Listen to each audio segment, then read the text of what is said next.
The most explosive market reversal in recent memory arrived not with a crash, but with three quiet words from the largest bank in America, JPMorgan Chase, the institution that moves markets with whispers, just torched every rate cut assumption Wall Street built for 2026.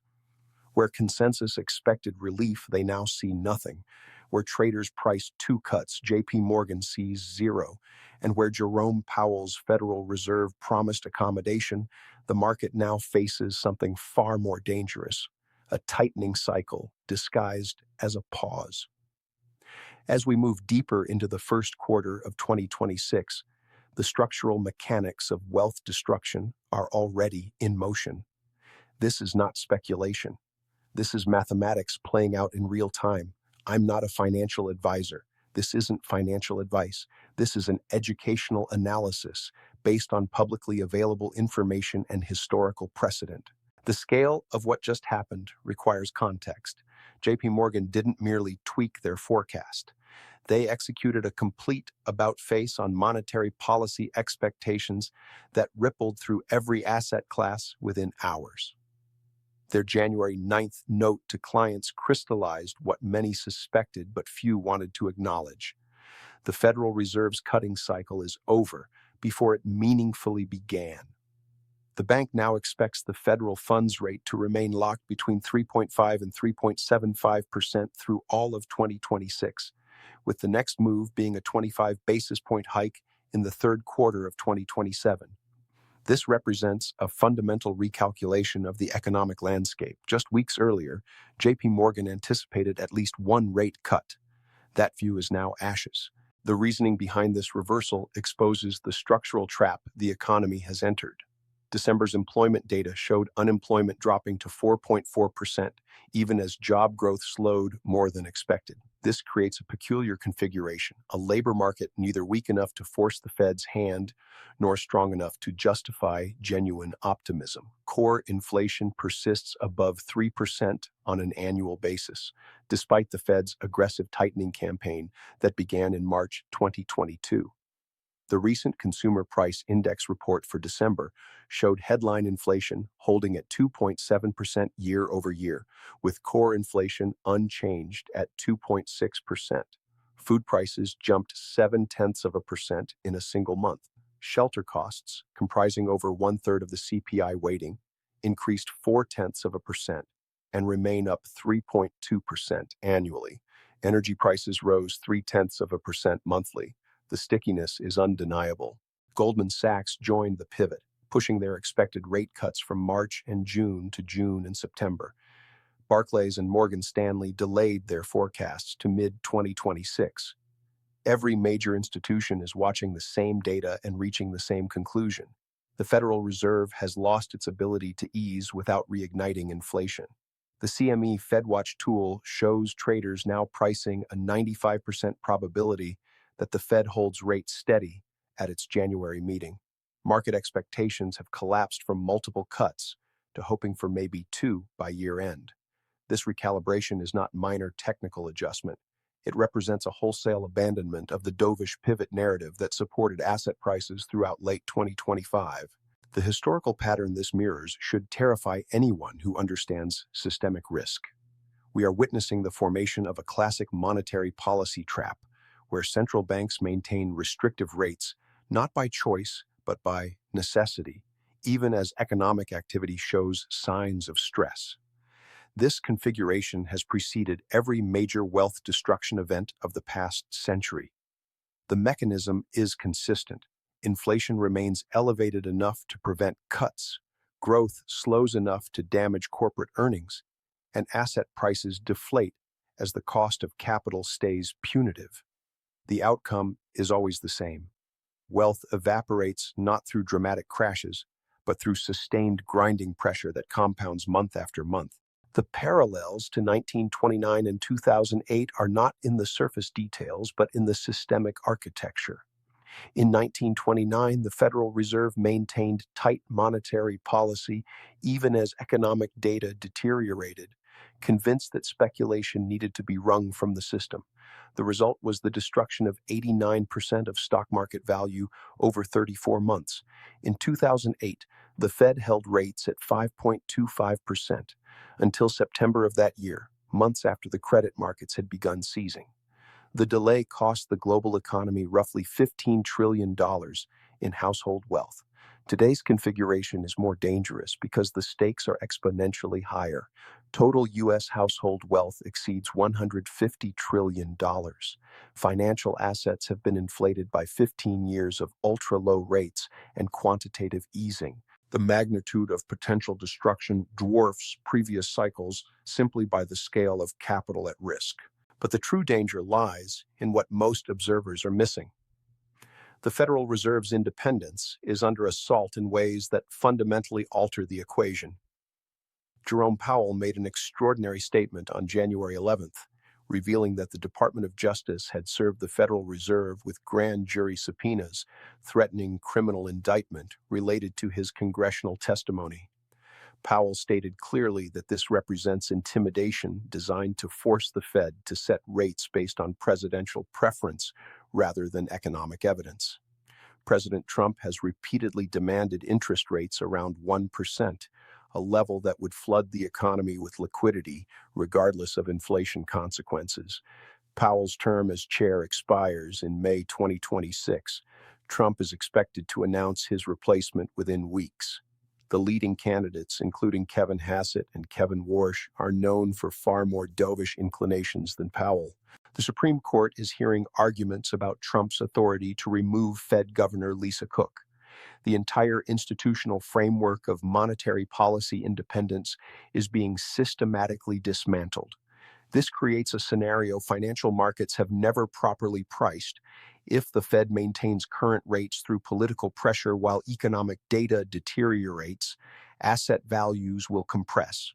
If a new dovish chair cuts rates aggressively despite persistent inflation, the dollar's credibility evaporates, and real purchasing power gets destroyed through currency debasement. Either path leads to wealth destruction. The only variable is whether it arrives through deflation or inflation. History suggests the more likely outcome is a devastating combination of both sequentially, the worst possible configuration. The impact on everyday savers reveals how this structural trap operates in practice. Current high-yield savings accounts are offering between 4 and 5% annual percentage yield, with the best rates at 5% from institutions like Vero Money, 4.35% from Newtek Bank, and 4.31% from Axos Bank. The national average savings rate remains a pathetic 0.39%. This spread creates an illusion of safety. Savers believe they are protected because they can still find rates above inflation, but this misses the structural reality. If JPMorgan's forecast proves correct and rates hold steady through 2026, savings rates will not remain at current levels. Banks adjust deposit rates based on the federal funds rate and competitive pressure for deposits. As rate cut expectations evaporated, the trajectory for savings rates turned decisively downward. Bankrate's forecast predicts the national average will fall to 0.45% APY at some point in 2026. Even top high-yield accounts are expected to compress toward 3.7% by year-end. Meanwhile, inflation is not cooperating with the Fed's 2% target. JPMorgan Asset Management expects year-over-year CPI inflation to rise from 2.8% in July 2025 to 3.5% by the fourth quarter of 2025, then drift down only to 2.8% by the fourth quarter of 2026. Core inflation is projected to peak at 3.3% before declining to just 2.4% by late 2026. These projections assume no additional tariff increases and no further fiscal stimulus. Both assumptions appear optimistic given the political environment. The mathematics of real returns exposes the wealth destruction mechanism. A saver with $100,000 in a high-yield account Earning 4% while inflation runs at 3% generates a real return of $1,000 annually after inflation. But if savings rates compress to 3.7% while inflation holds at 2.8%, that same saver earns $900 in real terms.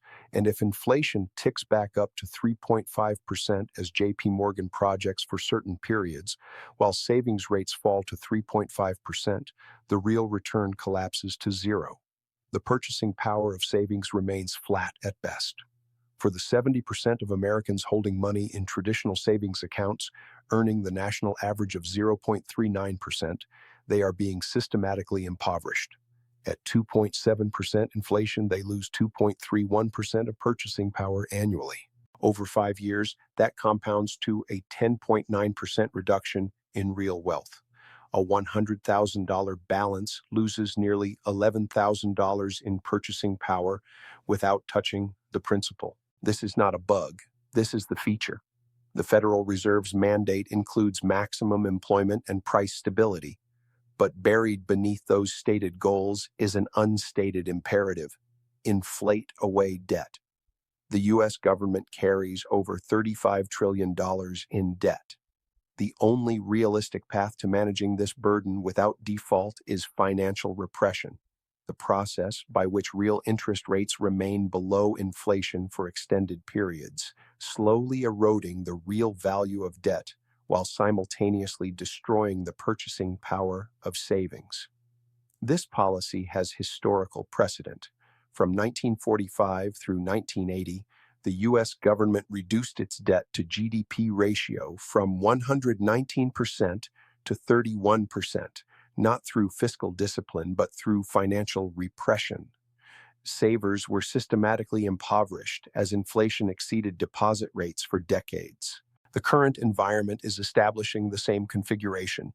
With government debt at 124% of GDP and structural deficits exceeding $2 trillion annually, there is no mathematical path to solvency through spending cuts or revenue increases. The political will does not exist. The only mechanism available is inflation. Keep interest rates below inflation, force savers to accept negative real returns, and slowly reduce the debt burden through currency debasement. Powell's hidden plan, if we can call it that, is not to destroy your savings out of malice. It is to destroy your savings out of necessity. The alternative is sovereign default, which would destroy far more wealth far more quickly. Most people miss this because the destruction happens gradually. A savings account that loses 2% of purchasing power annually does not feel catastrophic. The nominal balance still grows. The statements still show positive returns. But compound that 2% annual loss over a decade and 35% of real wealth evaporates. Over 20 years, it is nearly 50%. An entire generation of savings gets cut in half, not through market crashes or bank failures, but through the quiet erosion of monetary policy designed to serve the government's fiscal needs at the expense of savers. The objection many raise is that strong economic growth in 2026 could change this calculus. Goldman Sachs forecasts 2.5% GDP growth for 2026, well above consensus. The Atlanta Fed's GDP Now model shows fourth quarter 2025 growth at a blistering 5.4% annualized. Commerce Secretary Howard Lutnick is predicting 5 to 6% growth for the full year 2026. These are not recessionary numbers. Growth should support employment, boost corporate earnings, and validate current asset prices. This argument collapses under examination. The projected growth is heavily dependent on fiscal stimulus from the One Big Beautiful Bill Act, which includes accelerated depreciation for business investment and an estimated $100 billion in additional tax refunds hitting in the first half of the year. This is not organic growth. This is borrowed growth, adding to structural deficits while pulling forward future demand. The sustainability is questionable. More critically, strong growth with sticky inflation is exactly the configuration that forces the Fed to keep rates higher for longer. If the economy grows at 5% while inflation stays above 3%, the Fed cannot cut rates without risking an inflationary spiral. The higher growth goes, the longer rates stay elevated. This creates a devastating divergence. Economic growth flows disproportionately to capital, while labor's share of GDP has fallen to its lowest level since 1947 at 53.8%. Workers see weaker wage growth while inflation erodes purchasing power. Lower-income households have experienced depleted checking and savings balances throughout 2025. The growth statistics mask underlying fragility in household finances. The labor market data reveals this stress. While unemployment dropped to 4.4% in December, job growth slowed significantly. The economy added just 64,000 jobs in November after losing 105,000 in October. Numbers heavily distorted by the government shutdown but indicating underlying weakness. Goldman Sachs estimates the economy needs fewer than 70,000 jobs per month to keep unemployment stable in 2026, yet their underlying trend job growth estimate is just 11,000 per month. This gap means continued upward pressure on unemployment, even as headline growth appears strong. The systemic risk compounds when you examine the composition of growth. Artificial intelligence-related capital investment has driven a massive surge in business spending, with Goldman Sachs estimating non-residential investment growth of about 7% in 2026. But this is highly concentrated. A handful of technology companies are making enormous bets on AI infrastructure, while the broader economy shows much weaker investment appetite. If this AI spending slows or disappoints, the growth narrative collapses, and the productivity benefits from AI remain several years away. The investments are being made today while the returns are uncertain and distant. Meanwhile, housing remains in recession. Existing home sales dropped 40% from 5.9 million at an annual rate in January 2021 to 3.5 million in October 2023 and have fluctuated around that depressed level for over 2 years. Mortgage rates, while down from their peaks, remain elevated enough to freeze the housing market. Manufacturing has been weak. Consumer spending outside of AI-adjacent sectors shows strain. The economy is bifurcated between a hot AI-driven investment boom and a much cooler consumer reality. This bifurcation creates the conditions for sudden recognition events, moments when the gap between market pricing and economic reality snaps closed violently. The stock market is priced for continued strong growth with valuations at the high end of historical ranges.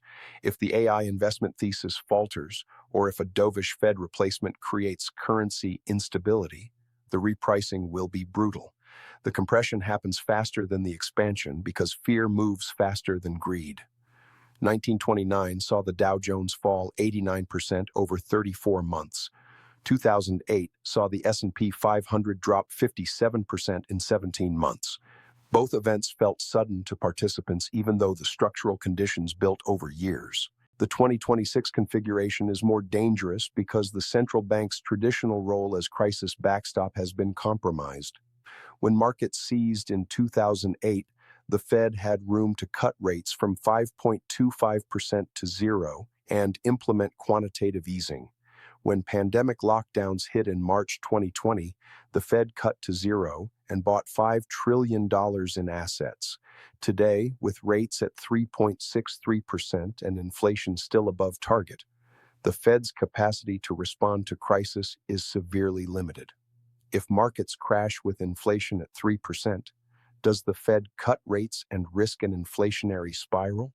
Or does it hold firm and let deflation run? Either choice destroys wealth, the former through currency debasement, the latter through asset price collapse. The political pressure adds a wild card that historical precedents cannot capture.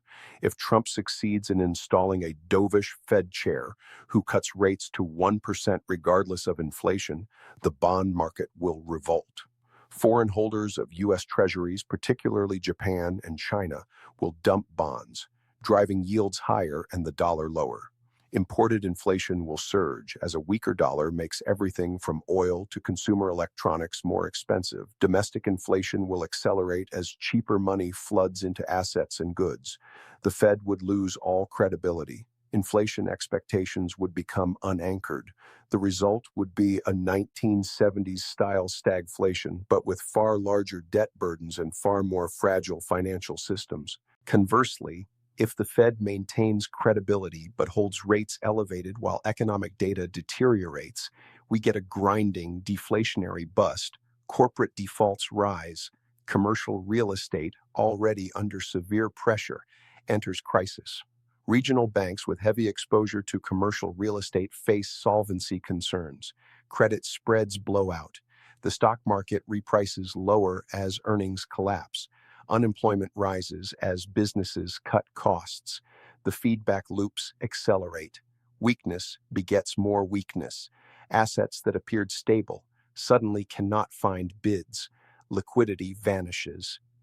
This is the 2008 playbook. The scale is larger.